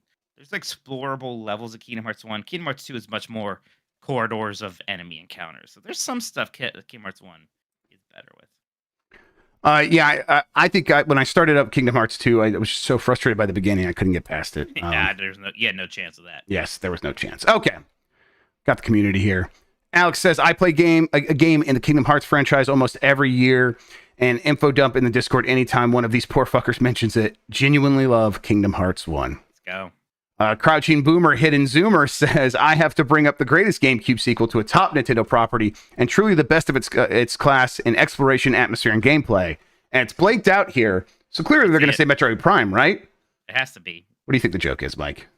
Is it going to be Mario Sunshine? Is that the joke? Is it something weird? Super Mario Sunshine! Yeah, there it is. There it is. Well done, Crouching Boomer, Hidden Zoomer. Mr. Bowler, Metroid Prime for best game. Honorable mentions to Jet Set Radio Future, which is an improvement on the first game, and unfortunately seemingly forever stuck on the original Xbox. I didn't know that. It's not something I would keep track of, but I didn't know that was kind of stuck there. Yeah, absolutely still stuck there. So sucks for people who don't have. Did Microsoft like publish it or something? Is like some weird thing there? I don't know. It's just Sega. Sega has not been great about porting a lot of their like non-Genesis games a lot of the times. The Jet Set Radio series uses a lot of licensed music, so it's probably just caught up there. That makes sense. Okay, yeah, they've done it for the first one, but they probably just didn't even want to bother with Future since it's so similar. You can't play Panzer Dragoon Orta anywhere else either. Yeah, but that had Outcast soundtrack, so that makes a lot of sense. Joyuse says, I like Morrowind. The mix of Egyptian, Middle Eastern, and Japanese influences makes a setting that is still quite unique. Screaming Madden says, gotta say... I want to say I do agree. I think Morrowind is still the best setting in the games. It is unique, whereas Oblivion is just like Fantasy City, medieval fantasy, and then Skyrim is just the Norse stuff. Like Morrowind does stand out. As wow, you created something new here. That's nice. Yes, I will say, of course, I'm a snow guy, so I love Skyrim snow, even though I recognize, yes, Morrowind's definitely got a lot more going on. Screaming Madden, gotta say, 2002 was a really formative year for me, playing plenty of games that have become all-time favorites. These games include Age of Mythology, Battlefield 1942, the first Ratchet and Clank, all worth considering, but only one game had Party Hard by Andrew WK in their soundtrack, and that's Madden NFL 2003. I rest my case. There you go.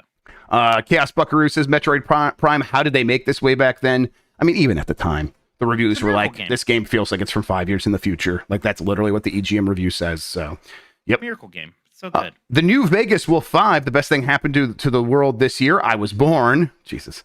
Gaming-wise, the first games of two of some of my favorite franchises come out this year. Sly Cooper, and Ratchet and Clank. Did Sly Cooper come out that year? I'll check. I didn't. I missed that. Is that Me and you both have Sly Cooper crimes? Looks like it did. Okay. We both need to play Sly Cooper. Yeah, we do. I would like that. I would love it. Figure that out. Casual. I don't care what most people say. The tropical vibes are immaculate in Super Mario Sunshine. Mario Sunshine is a very fun game, and I love the setting a lot, but it's got some issues. Benji drops Metroid Prime. Slane says, in this year, one of my most favorite games ever came out, a game I keep coming back to. I even played it a bit today, Roller Coaster Tycoon 2. Oh, shit. That's this year, Roller Coaster Tycoon. Yeah, it was so good. I knew one of those was like your jam. I thought it might have been that one. Okay. Yeah. Well, maybe we have time to reconsider things. List. I love Roller Coaster Tycoon too. There's like a map. There's like the one scenario where you're just in some big desert and you have infinite money. I'll just play that all the time. Just had so much fun. Roller Coaster Tycoon 2 was like the only kind of these games I would play until we had Planet Coaster, right? So fantastic stuff. It's just so fun and relaxing to build a theme park. It perfected the concept of the first game, and it never gets old to pick up a guest and drop them in the water or lure guests into a dangerous coaster and let it crash. Thanks to the open RCT2 mod, it is still very relevant and playable to this day. It added a bunch of quality of life stuff and even multiplayer. New updates get added to it regularly. I would recommend anyone that still has nostalgia or RCT to check this out. It's also amazing to see what other people are creating to this day. I love this game. Yeah, I'm going to have to check that out. Lobotron says Jedi Outcast. Octo says no one lives forever. Excuse me. Dark Forces 3, Jedi Knight 2, Jedi Outcast. Yes. Star Wars. Star Wars. The first one of the series I played, and the gameplay changed from a solid single-player Star Wars first-person shooter to getting your lightsabers was amazing. Octo says No One Lives Forever 2. What a banger of a game. Style out the wazoo. Fun to play. Surely deserves a second life. Also, shout out to Freedom Force, the first truly exceptional superhero video game. I did notice that came out this year. That year, I never played that. Yeah, I never played the No One Lives Forever games and feel bad about it. I'll have to catch up with that. I played Freedom Force. Wasn't quite my jam, but I know it's got its fans. Cranja says, of course, it's Metroid Prime. Jackie G. Apparently, Shenmue 2 came out in the US in 2002, and I'm afraid no other game is going to compete with it. Jackie G, I'm afraid can't believe you're wrong. People were mad at us when we didn't include Shenmue. That one. I was like, really? Of course they are. I thought we all kind of agreed that like Shenmue was cool and important. Sane people agree. Yeah, of course. Lenny Cool Dick Denver says Metroid Prime should already be up there, so I'll bring up the Elder Scrolls 3. That's right, Lenny. You got it right. Morrowind, GTA Vice City, as long as they're below Metroid Prime, and they will be. Big Tony, I played a ton of GTA Vice City and Red Faction 2 multiplayer. Razzle Jazzle, my personal game of the year for 2002 is Age of Mythology, one I've never really played much of, Mike. I think I even got a code for the remaster this year, and I didn't touch it. I didn't gel with it. I remember like Age of Empires 2, but Age of Mythology, there's something about it I had a hard time with for some reason. Brightfish says, go play Morrowind. Morrowind. Sure, yeah. Man, if they just remake that game, I definitely will. Matt Rare Monkey mentions Warcraft 3, No One Lives Forever 2, Sid Meier's Sim Golf. Ooh, Sim Golf is fun. I've never played that. I would like to check that out. I love Sid Meier's. Star Wars Dark Forces 3, Jedi Knight 2, Jedi Outcast. You're welcome. The Elder Scrolls 3, Morrowind. Cruel Angels Leah says, given that my name is Keyblade Party, I'm pretty sure I'm contractually obliged to say Kingdom Hearts. Yes, you are. Oh. Also, that's a cool name. Dr. Lynch, while The Legend of Zelda The Wind Waker is easily my favorite Zelda, I want to nominate the Resident Evil GameCube remake. That's a very good call. Chuck 1991. It's really good. Don't let Mike's nostalgia fool you. Tony Hawk 4 is the actual best Tony Hawk. It perfected the repeated button input system for flips and grabs and spine transfers. Also, best soundtrack, Number of the Beast. Mike. Oh, that's right. It has an Iron Maiden song on it. Shit. And shout out to my favorite band, The Cult. Vision 49, typing this from my phone since I had to dive headfirst into my monitor after last week. Curious about Resident Evil Remake. I don't think you've reached a year where remakes started showing and talking about their inclusion. Yeah, Super Mario All-Stars. Actually, that probably came out way before we started these things. Especially if the OG has made a previous list. But I do think this one deserves a spot, just not number one, because that's where Metroid Prime goes. Always Be Clothing. Neverwinter Nights is to blame for my enjoyment of PC RPGs by BioWare. Playing co-op online with custom maps was a wild thing in the dial-up/cable internet era. I wonder what Larian's going to do next, because obviously they're going to make another Forgotten Realms game. I wonder if they'll do just Baldur's Gate 4, or if they'll do like Neverwinter Nights Dale 3, or maybe they'll do a Neverwinter Nights 2, right? I wonder. Be very cool. Teriyaki Blues drops a JPEG of 3 glowing lights on a night vision goggles for Splinter Cell. You know what? It's funny. I thought that was a Romulan warbird ship from Star I can Trek see it. for a I see it. second. But it's very recognizable, the Splinter Cell goggles. Dr. Ryan, as you read this on Thursday, I will have already boarded the Star Wars Galactic Star Cruiser. I'm so jealous of everyone who's getting to do that. I got to just get over that, but it's like hurting my heart. And I'm probably currently doing wicked cool space shit with lightsabers and high-fiving Chewbacca. Also, the best game of 2002 is Eternal Darkness. Tokyo Game Life. No one will say Suikoden 3, so I will. It has giant duckman named Sergeant Joe. Look at this fucking duck. Donald Duck for real? Incredible.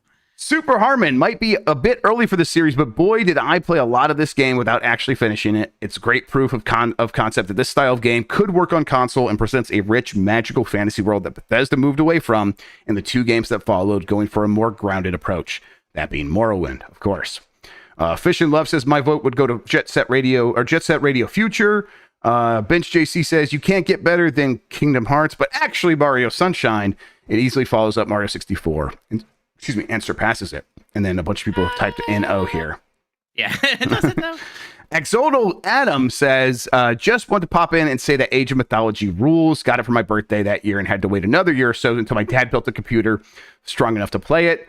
Punish Rose mentions Sly Cooper as well as GTA Vice City. Nobody in our chat said Vice City yet. That is weird. Yeah. Did people say Grand Theft Auto 3? What some people did. I said Vice City, and I saw the person saying Vice City. Okay.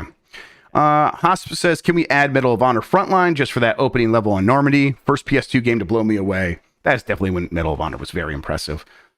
Villain Mac, for me, I honestly think it's Madden NFL 2003. The minicamp drills were really fun, and who could forget the incredible soundtrack featuring the Anthem by Good Charlotte, Get Over It by OK Go, and of course, Party Hard by Andrew WK. Yes, probably the closest you're actually going to get Screaming Madden. Yep, that's listen, that was a very good time for Madden. It definitely was.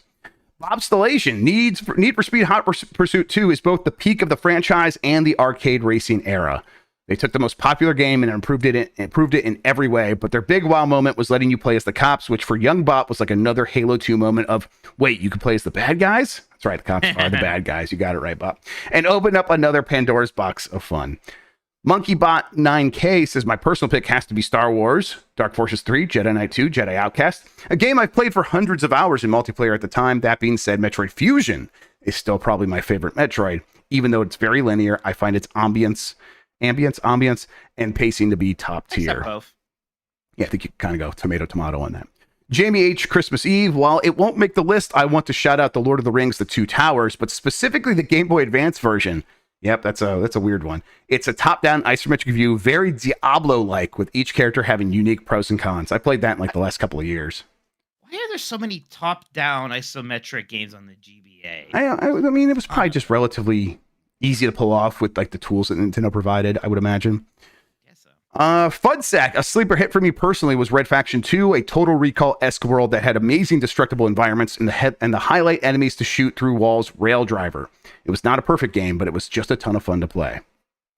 GB Cran says, for me, it's ATV Off-Road Fury 2. Incredible controls, big ramps, extreme tricks. I would check that out right now. I might actually check that out. I like those kinds of games.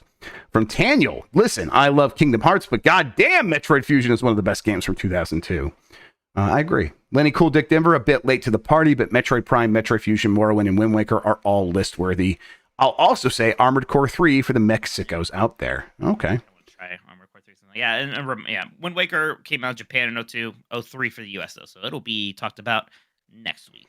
Isaac Clark, I mean, it's just Metroid Prime, right? Yes, it is. Sure is. Sure is.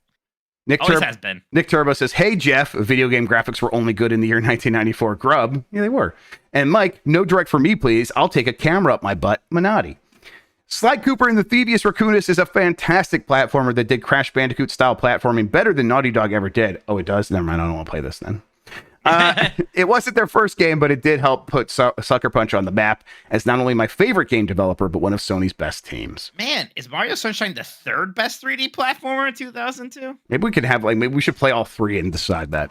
Bugadillo, so we can get Dan Reichert involved and make ourselves miserable. Oh God.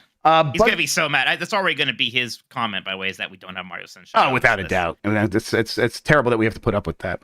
Bugadillo, Super Monkey Ball 2 is the greatest game of all time, and I won't hear otherwise. In addition to the incredible single player and arcade mode, Monkey Target is one of the GOAT party games. I do kind of want to play some Monkey Target. Monkey Ball 2 actually rules. Yes.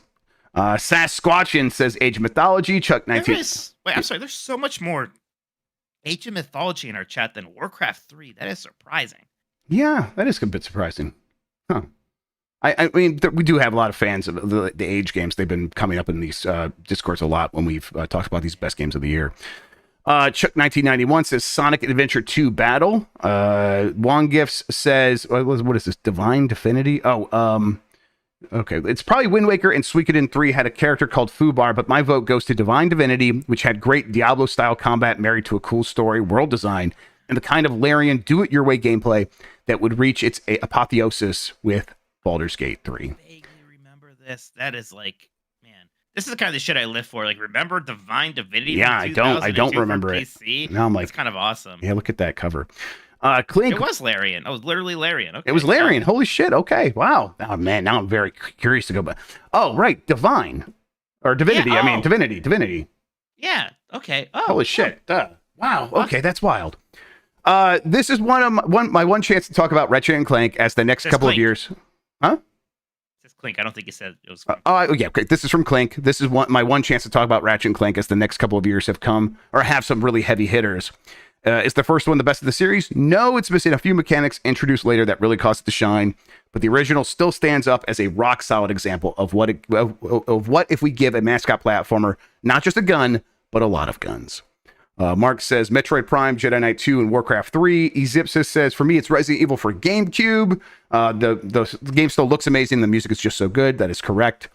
JD Camp says Rez. I'm someone who Rez is mostly. I play the game. I played through it the entirety. I played the re-release with Area X or whatever it is. Area X is cool, but the rest of it I'm kind of lukewarm on. Jeff, Rez is overrated. Yeah, I agree. I say it as a guy who should like Rez. I think Rez is overrated. I'm someone who should like Rez as well, and I think Rez is overrated. I don't get it. I don't get the love for Rez. I don't get it. I kind of don't get it. Snubkid says it's Mario Sunshine and it's Morrowind. Turbo Sean says Crystal, and then has a picture of Star Fox Adventures, but Crystal's bolded. So there you go. All right, Mike. Let's go over this one more time. I just lost track of it. Interesting. Okay. There you go. Okay, so Metroid Prime is number one up there already. Then the rest of the games that are on the short list: Kingdom Hearts, Ratchet and Clank, Resident Evil Remake, Warcraft 3 Reign of Chaos, Grand Theft Auto Vice City, Splinter Cell, Battlefield 1942, Star Wars, Dark Forces 3, Jedi Knight 2, Jedi Outcast, and Roller Coaster Tycoon 2. Mike, the only other game on this list that I kind of really do want to move up there, for me personally, is Resident Evil Remake. I'm glad you said. Yeah, I think that game is actually just fantastic. I think it's a stone cold classic. It is. It is so good. Yeah, so well made, and just a really. It's like this is the game we always wanted to make, and then they just made it a couple years after making it originally, and it's really good. Right. It is. It's also fun because it's technically a remake from the previous generation, and to just see back then what one generation meant in terms of like graphics difference, it was insane. Never going to be like that again. Yeah, let's move up. And I kind of think it's good enough to go up to 2, but I mean, I'll just do that for now. We'll see. Okay. How you feeling about the rest of this list? I definitely have some ideas. I feel like maybe after somewhat snubbing Grand Theft Auto 3, maybe it's important we put Vice City on here this time. How do you feel about that? I love Vice City, so I think we maybe should move it up. Yeah. Yeah, I think that one's probably a lock. Okay. And then you go ahead. And then what do you? I mean, I don't know. At this point, I'll be like, I feel good about Jedi Outcast, but we got 2 spaces left, and I know you have 2, like at least 2 that I know you definitely carry a torch for: Kingdom Hearts and Roller Coaster Tycoon 2. Yeah, and I don't know, like maybe just neither of them quite make it, to be honest, and that's okay. Yeah, because I mean, some of these other games are really big heavy hitters. So right, because like honestly, like I think Warcraft 3 should probably be on there. I'm okay with that. Yeah. I think Warcraft 3 is pretty important, and then for me, it would then be Ratchet and Clank or Star Wars would be. I mean, I've never really played the original Ratchet and Clank, so I kind of trust you on that one, and I'm fine with it. Because again, like the 2 that matter to me, Metroid Prime, and Resident Evil Remake are up there, and I think Vice City is the right sort of. We should have that on the list, and so then if you got Warcraft 3 and Ratchet and Clank up there, that sounds right to me. Yeah, I think we should Ratchet and Clank. We've done a lot of Star Wars love. I think Ratchet and Clank. Yes, I agree. I think we should put Vice City above Resident Evil. Yeah, that works for me. I'm okay with that. Games like that, and then otherwise, I think we actually kind of. Okay, so what order right here? I think this looks right. Yeah, so what we're looking at now is at number 5 is Ratchet and Clank. Then moving up, Warcraft 3, Resident Evil Remake. Number 2 is Grand Theft Auto Vice City, and number 1 is Metroid Prime. That feels like the right list. I mean, God, it was another actually pretty good year. It's not a 2001, but it's another really good year where like we're leaving off a lot of good stuff. I mean, obviously Jedi Outcast and Battlefield and Splinter Cell. Even Kingdom Hearts. Kingdom Hearts and some of the things that like just not huge for us that people like Morrowind. Yes, definitely. But yeah, lots of good games. I feel like this must be our least controversial list yet. But so that means we're definitely going to get yelled at. That's what that means right there, for sure. Right, like the PC people can't get mad at us because we have a PC exclusive on there. So even chat seems proud of me. Look at that. For once, we did. It's like your dad saying I'm proud of you. Okay, I am posting that. There we go. Now people on Twitter can yell at us, including Dan Reichert. I do expect get the sunshine anger from Dan, but that's fine. That's why we do this. Yeah, that's fine. But that's also the sunshine people don't matter. Yeah, they're not real people. They're not human. Those aren't you human motherfuckers. Shut up over there. Oh, here comes the Star Fox Adventure Defender. Yeah. Hey, listen. I've been trying to hold it in. I held it in for Super Mario Sunshine. I held it in for Fusion. I held it in for this. Like, come on now. Yeah. Listen, if you like Sunshine, I wish you play Sunshine. You go ahead and play Sunshine for me, please.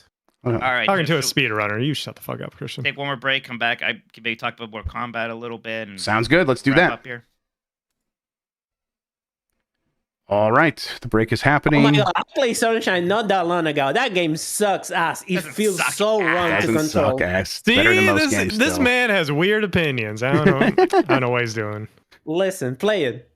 Oh man, this picture of you as Dr. Manhattan, Mike, is so much better than I even thought it would be. It's really good. But it's exactly what you said. It's like you said it exactly like that. I did. I'm tired of these Spider-Man. And it just flashed in my brain. I'm like, oh my God. Oh man, I'm late for work, but also I have to stop the Scorpion. Cool.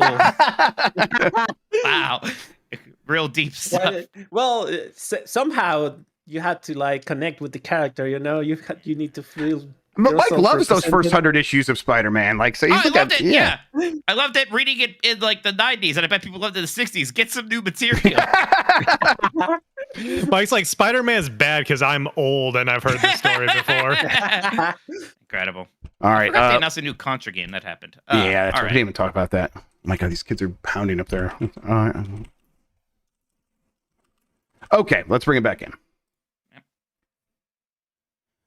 All right, Mike, what have you been playing? Shut up, I know what you've been playing. Mortal Kombat 1, how good is it? It's very good. It feels fantastic. I've been having so much fun with it. I mean, NetherRealm's been making really slick fighting games for a while now, and this feels slicker than ever. The story mode, the presentation in that story mode, again, they invented this, like, pretty much as first. Right, this is all them, yeah. Yeah, this single-player, really cinematic story mode. It looks so good here. It looks so good. I got mad thinking, like, why do we make Mortal Kombat movies? Just stop. We have this, and this is just better than that stuff's ever going to be. I think it got a little flatter kind of in the last act for me. I won't get into spoilers, but in general, really enjoyable story mode. They do a lot of interesting things with these characters with the reboot. A lot of characters that were kind of like boring like bad guy fodder like Baraka and Reptile are made much more interesting here for the first time in forever. A really fun cast in general. I've been having a good time playing a lot of Smoke, trying to learn some of those combos. There's another single player mode too that's almost, it kind of reminds me of the World of Light from Super Mario or Super Smash Brothers Ultimate. I was gonna bring that up in the quick look, and I didn't say it, but I'm like, that's the thing that actually reminds me the most of is World of Light. I think it's better than World of Light though, based on what I saw from Dan playing. You kind of go to different nodes and like you'll get into fights and there might be like different modifiers on those fights and things like that. But it's like, and this is like stuff that's going to get seasonal content. So there will always be new things to do there too. So so I'm enjoying that. So I did do a quick look with Dan. That is up on the site now if everyone wants to check that out once we're done here.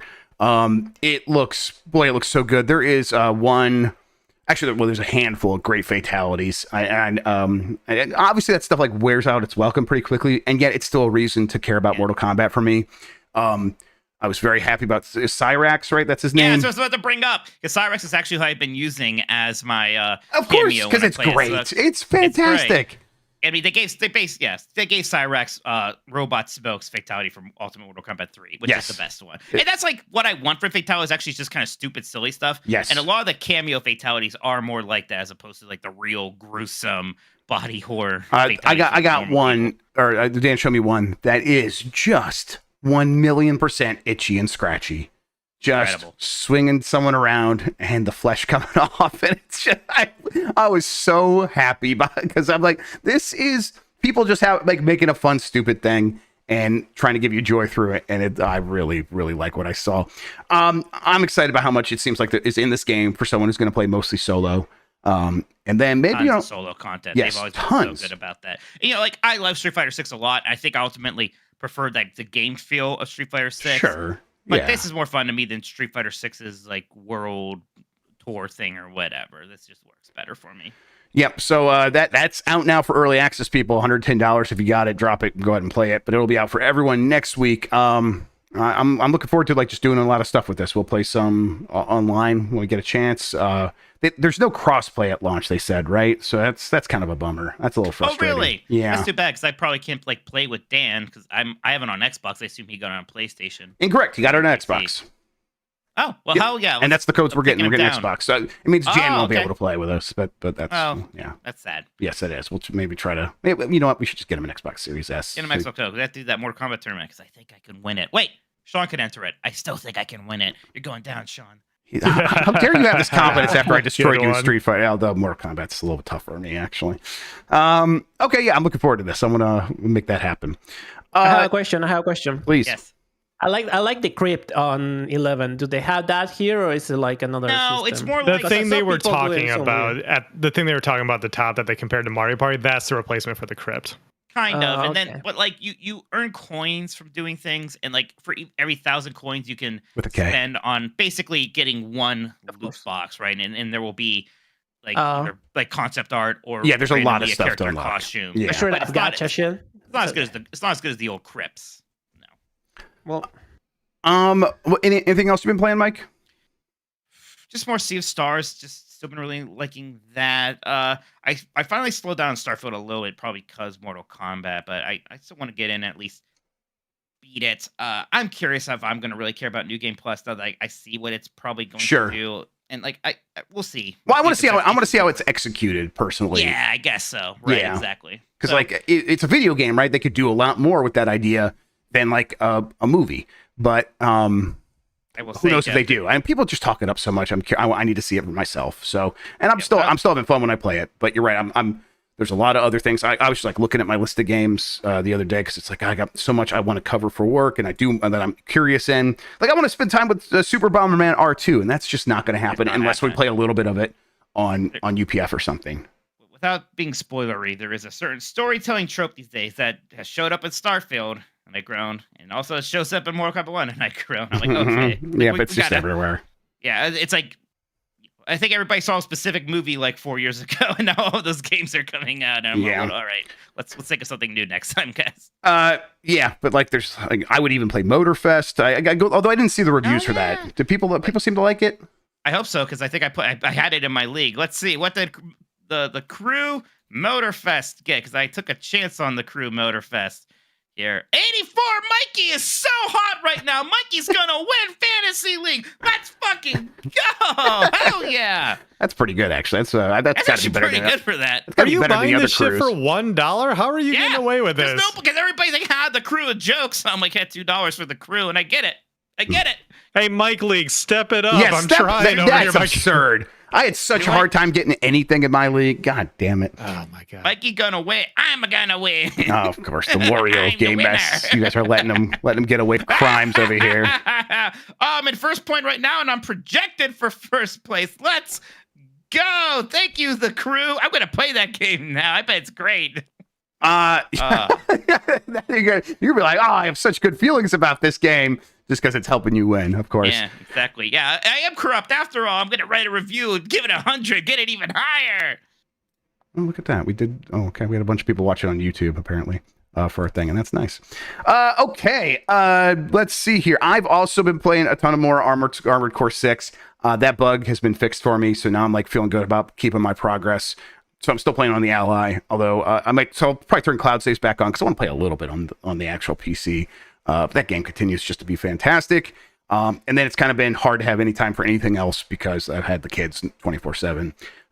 So yeah, but I do want to check out Motorfest. I want to check out Lies of P, something that people really like as well. Yeah, I want to try that. It's gonna be. Jan's playing it. He says he's having a good time with it. Everyone that plays it seems to like it. So even though it got like an 82, not the whole 82 is bad. It's just like, those games did some. Yes, exactly. I mean, this year. the Crew Motorfest is at an 84, so Crew Motorfest exactly. It's like 82. Like, no, for that game, that's going to be judged pretty harshly. It's trying to go up against Bloodborne. That sounds pretty good. And then when people talk about it, it sounds very exciting.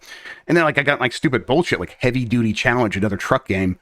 I gotta accept that I'm not actually gonna play that this year. That could be something I play down the road or something like that. All right, Mikey, I think that's gonna do it. Let's wrap this show up. Does that sound good? Yes, sir. Oh, I see. We get any more super chats? Let me make sure we're good on. Oh, I think we're good. Actually, I think you're right. I think we are good. We got a ton up front there. Thank you so much. Yeah, thank you, everybody. Appreciate that. Yeah, we're good. All right. I like that Sean pinned this Wind Waker was 0-3 in the U.S. Because everyone was Don't saying worry, it. everybody. Yep. I have a good feeling about Wind Waker's chances next year. Me too. Don't worry. Mikey, where can people find you on the internet? Oh, everywhere at Tokoto. Check out the new Columbros. The public episode's out. We're recording our episode 2 soon.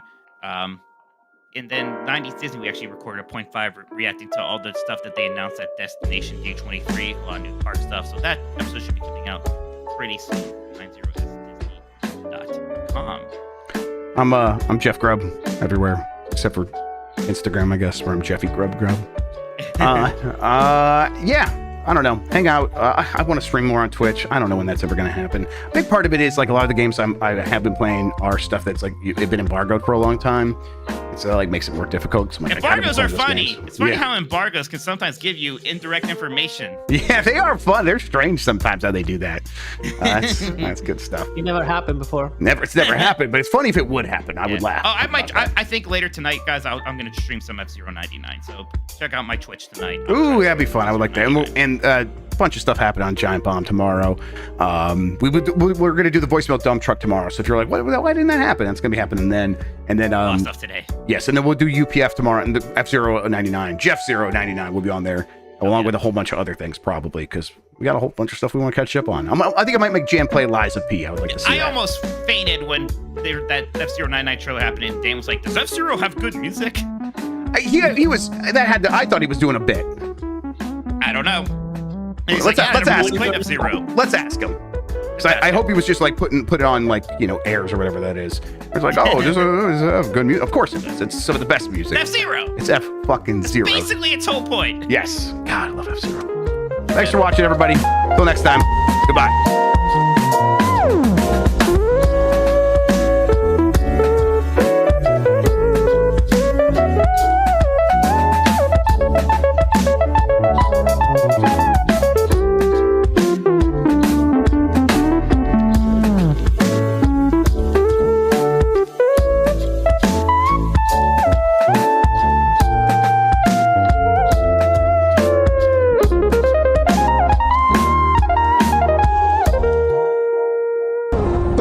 gigs worth of women's butts.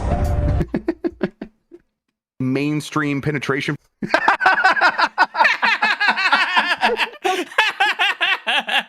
That first time it drops is always so good. Oh, I've never heard that one before. Okay.